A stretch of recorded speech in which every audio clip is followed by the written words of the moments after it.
presents Singapore Reimagine Global Conversations, Shaping the Future of Travel, in association with News 18 Network. Hello and a very warm welcome to Singapore Reimagine Global Conversations, Shaping the Future of Travel. The resumption of international travel and reopening of borders has picked up momentum and brought hope and optimism to the tourism industry, which, by the way, accounts for about 10% of world GDP. Singapore has taken progressive steps towards reimagining a new standard of travel by actively working towards transforming its travel industry to embrace a more sustainable future, building green into infrastructure, education, and business, and meeting the needs of a changing demography of travelers who are looking to not only experience destinations, but to contribute to them. We have brought together business leaders, change makers, and explorers from India and Singapore at this Singapore Reimagine Global Conversations, Shaping the Future of Travel, to lend their expert views. And to talk more on Singapore's plans to shape the future of travel industry and deliver this evening's welcome address, please put your hands together for GB Sridhar, Region Director, India, Middle East, South Asia, and Africa of Singapore Tourism Board.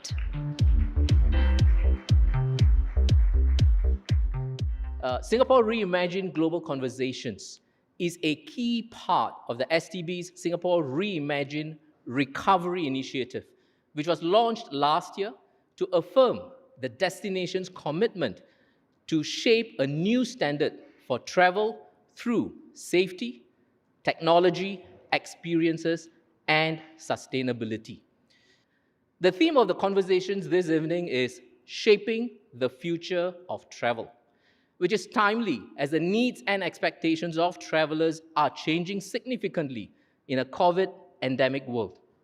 As borders reopen around the world, the tourism and related industries must work together to reimagine what the new travel experience can and will be, innovate and develop solutions to meet the evolving consumer demands. The Singapore Reimagine Global Conversation seeks to stimulate engaging and insightful discussions on how we can all collectively reshape the future of travel and stimulate recovery in the wake of COVID-19 and beyond. Let me briefly touch on Singapore's tourism recovery. It has taken shape since early this year, and the results have been encouraging. Singapore introduced the Vaccinated Travel Framework in April, and with Singapore very much open to near pre-COVID levels and welcoming fully vaccinated travelers, I am glad to inform you that year to date, India is our second largest visitor arrival source market. Up to 30th of July, we have welcomed 2.85 lakh visitors from India to Singapore.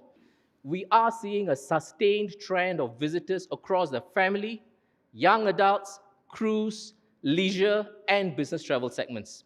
This is only possible with the unwavering support from our travel trade, corporates, sending meetings and incentive groups, media, content, and marketing partners from both India and Singapore. We are thankful to all and seek to work closely with them to bring even more visitors to Singapore. Thank you very much. Today, to understand the new travelers a bit better, deep dive into the world of millennial, Gen Z, travel planning, and more importantly, decode the generation as a whole, because that's a big question mark. What exactly is this generation? What do they want? I have with me quite a panel, I'll be very honest, because I mean, you have on the one end, you have Fong Fu Wei, who's the head of national tourism, as well as destination marketing organization partnerships at Southeast Asia and Oceania, Klook. Again, to my left, we have Suchita Salwan, founder and CEO of Little Black Book. Then we have Varsha Patra, who's the co-founder, CEO of Homegrown. Same for Homegrown. You got to know it if you are a millennial Gen Z, or if you're looking at targeting at the millennial Gen Z crowd as well. And to my right is Abraham Alapet, who's the president and group head, marketing, service, quality, innovation, more importantly, value-added services at Thomas Cook India Group. He'll play as the bridge between the old world traveler as well as the new world traveler from his vantage point. Thanks a lot, gentlemen and ladies, for joining us here on this panel. The first thing that everyone has on their mind when we talk about decoding the new age traveler, what exactly does he or she want, etc., it starts with trying to decode the new age person, so to say. I mean, once you try and understand who these people are, what is it they want, and how do you define these people, it's probably then easier to define what they want when they travel. How would you define and decode these people? I mean, we start with Fong. Well, I would some define it by age group, right? The ones born between the early 80s to early 2000s, between the ages of 18 to 35. I think that's one way to define it. But I think beyond that, the new age traveler is also based on his or her behaviors in terms of how connected he is digitally, how involved he is with being able to travel as well, and his or her inner desires in relation to travel. So I think besides defining it in terms of his or her demographics, it's also important to look in deeper into his or her psychographics and his or her desires in terms of how he travels. So that's how I would perhaps define the new age traveler. What about you? How would you define a new age traveler? At large, it's not for me. It's not so much about a demographic rather than a psychographic in how you think. And my mother is a new age traveler because she's progressive. She wants to experience and immerse herself in cultures and communities. She doesn't want a checklist on just the nightlife or the food at this place, or I have gone to a specific tourist destination. They want to immerse themselves in cultures. And I think the starting point really is to look at who this new age person is. It's someone who doesn't want to be confined and it's not pigeonholed to say, this is my identity. These are my only likes. They have varied passion points. Their identities are fluid. And I think they look for travel experiences that really feed into those passion points and feed into those identities and experience that they crave. So for me, that's really how I would look and define a new age traveler. A Thomas Cook standpoint, you've been giving tour packages, standard ones, etc. From there to now, do you think things have changed, and how do you define what the new customer of Thomas Cook wants? I think it's really not about the age, it's about the mindset. It's about how old or young they think they are. And this is really, to my mind, if you sort of break it up, the two manifestations that you see. And it's important for us because this context is about the economic end of travel, right? So I think there are two parts to it. One is the behavioral aspects of thinking you are a certain age and therefore that's the kind of thing that drives you. And two is what you do as a result from an economic standpoint. I think what we're seeing and increasingly more of in a country like India especially, where you've got 440 odd million, 34% of the population theoretically millennials, this is no longer a niche segment, this is mainstay, right? And this is where the economic power is already. This is not about the future, this is about now. So this is where the money is, and I think therefore this conversation is relevant. From an economic standpoint, I think the way they differ from the previous generation, which is the baby boomers and some of us, including me on this dais, is really in the fact that they are living for the moment, right? They are coming into a world of plenty. The parents saved for them to educate them and so on. It was about building a house and buying a car and stuff like that. This generation is born into plenty. They are thinking about now, consumption now, sharing now, growth now, experience now. And I think that's really the terrific opportunity. What we're seeing now, especially post-pandemic, is the whole shift into mono destinations, bigger depth, more experience-led. So I think we're clearly seeing that shift, and I think that is visible from the way they buy, which is more online, the kind of experiences they seek, and the customization and experiential fulfillment they seek from travel. 30 months of absolute disruption in the world, so to say, and thereafter travel has resumed. And how most of these travel companies have seen their revenues, footfalls, etc., go back to pre-pandemic levels. And in that, what do you think have been the major trend changes that you've noticed over the last couple of years? Are the millennial Gen Z guys spending a lot more now, and the non-millennial traditional people spending a lot more again because the pandemic has made everyone believe that YOLO? Well, I would firstly say that for Klook, as our platform, more than 70% of our 30 million monthly traffic to our platform are new age travelers. So to Klook, understanding the new age traveler is of fundamental critical importance to our company. And I have to say that the pandemic has definitely resulted in quite a profound shift in consumer millennial traveler behaviors and preferences. I think there are probably about 3 to 4 key trends that I've seen, that based on our observations that we have seen. The first key emerging trend of the millennial traveler, the new age traveler, is actually very closely related to what Abraham had just mentioned. It's the increasing prevalence of what some might call wellness travel, mindfulness travel, rejuvenation travel, these buzzwords. And what this is translating into the behaviors of millennial travelers is, while they are still very much interested in ticking off the bucket list, the popular must-dos in the destination, more and more, they are also seeking for the interesting, the off-the-beaten experiences, the more unique, unknown experiences. So for example, this may come in the form of nature, wildlife, adventure, or it could also come in the form perhaps of connecting with the local communities, the local cultures. Second is we also see the emergence and increasing demand for private transport options in millennial travelers.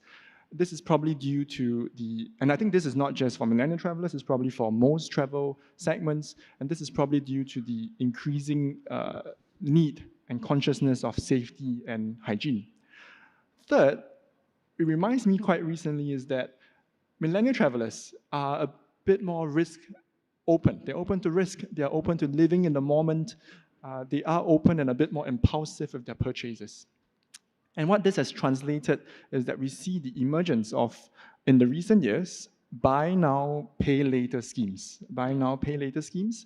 And I think for any brand out there that's hoping to reach out to the new age traveler, you have to consider partnerships with payment options that provide you with buy now, pay later schemes.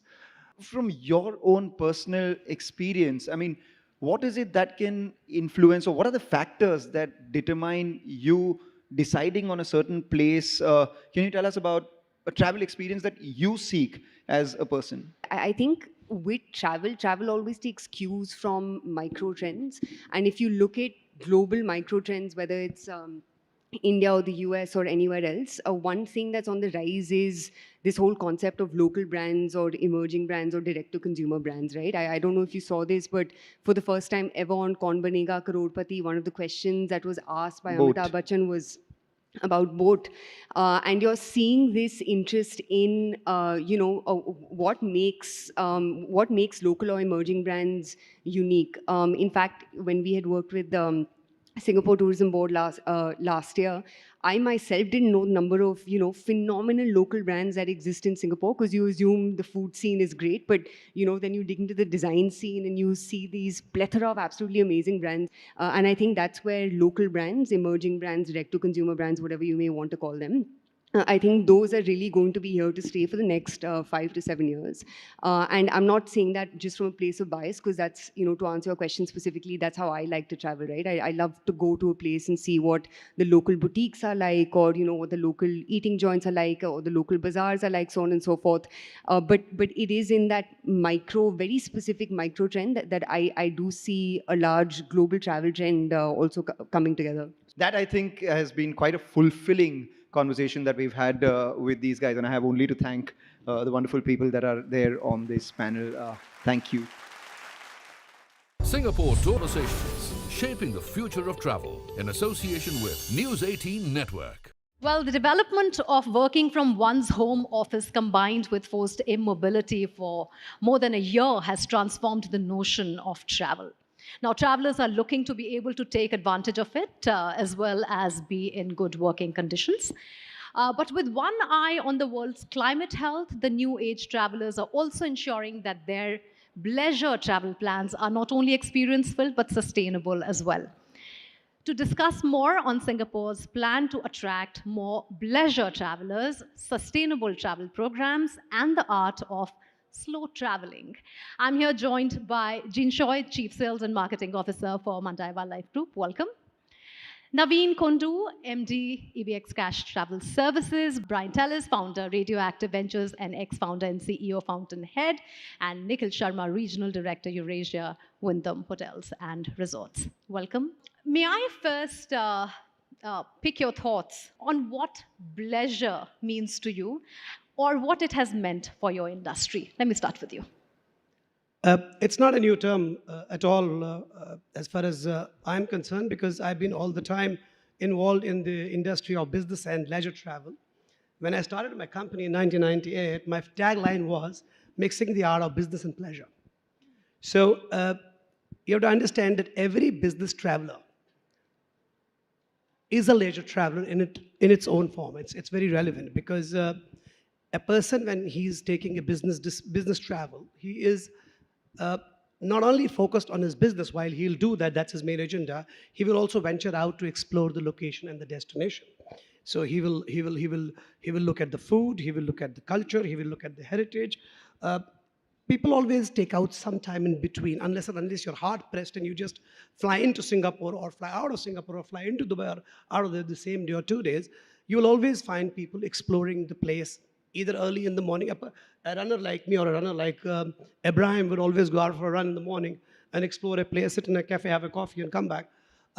Besides that, if there are events happening in those locations, whether it's a sporting event or it's a musical event, it's a concert, they will also find time to do that. And I haven't experienced anything very different post-pandemic what was there before pandemic. So for me, a business traveler is a leisure traveler. A leisure traveler may not be a business traveler. So a business traveler is also a leisure traveler. Nikhil, how has the hotel industry as such, or hospitality industry as such, adapted to this whole work from anywhere movement? And had they had to redesign their offerings, keeping that in mind? What was the new trend that you saw come into hotels? And that would be of interest to others as to what should a place be offering to have people stay for long at their properties and work from those properties as well. What we've seen as a trend, Mugdha, over a period of time is people wanting to go to remote locations and being connected to work. So it's just amazing how these small towns, the small hotels, and even tier 2, tier 3 cities have had an influx of people, not on weekends, but through the week, flowing through, wanting to stay there and explore the place. Right? So that's the first part.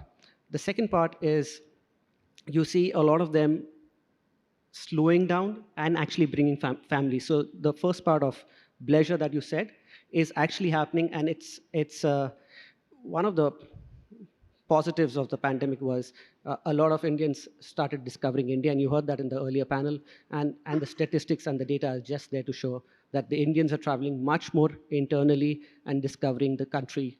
Of course, because the borders were closed, but yeah, that's there. Brian, how is Bleisure different from leisure? And in your opinion, when people are coming for a short stay at a hotel versus a longer stay at a hotel, what is the expectation really? The lines are getting blurred for people between pleasure and business, right? People are looking to get maximum out of their investment, be it money or time or effort. Now that as the backdrop, I do believe that what defines a trip, or what one takes out of the trip, the effectiveness, is purpose. Mm-hmm. I think today's traveler, be it the pleasure traveler or the business traveler, is really defined in his or her mind about why he or she is on this trip, what they wish to get out of it. There's extreme clarity. I'm generalizing, of course. From a business point of view, he definitely wants to get a lot more out of it beyond just the finite business purpose. That's the first thing that I think people are clear about, the purpose, why they're on this trip. The second thing that people want to get out of it is bragging rights. And when I say bragging rights, I don't necessarily only mean social media bragging rights. I mean, I want to feel good if I've done a trip. When I come back, I want to feel good about what I've done. I want to feel good if I'm talking to, whether it's people at home or it's people around the world that I want to communicate that with. I want some bragging rights. I don't mean it in a bad way. I mean it in a really good way. I want to come out of the trip feeling that I'm that much richer for the time, money, effort spent on that trip.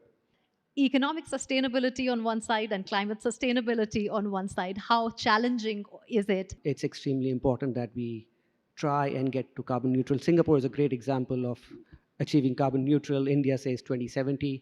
We'll see if we can get there. But as an organization, we're part of Sustainability Hospitality Alliance, which is the world's leading 18 hotel companies work with Sustainable Hospitality Alliance to make the planet and the people a better place to live in. At Wyndham, what we've been trying to do, and we're making it a brand standard going forward in 2023, is just work on 3 or 4 parameters, and we have an internal program. Jean, at Mandai, how has it worked with this whole wellness piece and, of course, the sustainability bit? I do see that Mandai themselves also take it upon themselves to put sustainable co-living, traveling together. What are some of the highlights? Sustainability is very core to what we do, and we do think that it's very important. It's definitely an emerging trend. The customers are much more aware. I do see some, conflicting things that happen for organizations. For example, a hotel, some hotels will say, oh, maybe you can use your towel one more day, but then everything is packed in plastic. So what kind of message are you sending? So I think before we do anything, we need to really look at the organization and walk the talk. So for us, we do sustainable procurement, and as well as for our food source, we have sustainable seafood. We reduce single-use plastic. We do not offer any bottled water. In fact, by doing so, we actually impacted the business by $1 million. We even have dispensers near our F&B outlets where you can just get a cup that you bring and then get your own water. We are also, with the rejuvenation project of Mandai, going to have an eco resort, where at the moment we're also looking at how about without air conditioning, and how do you still keep it comfortable for the customers. We also discuss not using plastic bottles. So how do you make sure it's still hygienic using a glass bottle and so forth? So there's a lot of thought behind going sustainable, and more customers will start looking out for that. A lot of corporations are putting out messages about reducing carbon. Singapore has a commitment to 2030. For us, it's at 2024. Wonderful. Thank you, Jean. Thank you, gentlemen, for this wonderful interaction and all the insights. Singapore Tourism Board presents Singapore Reimagine Global Conversations, Shaping the Future of Travel, in association with News 18 Network.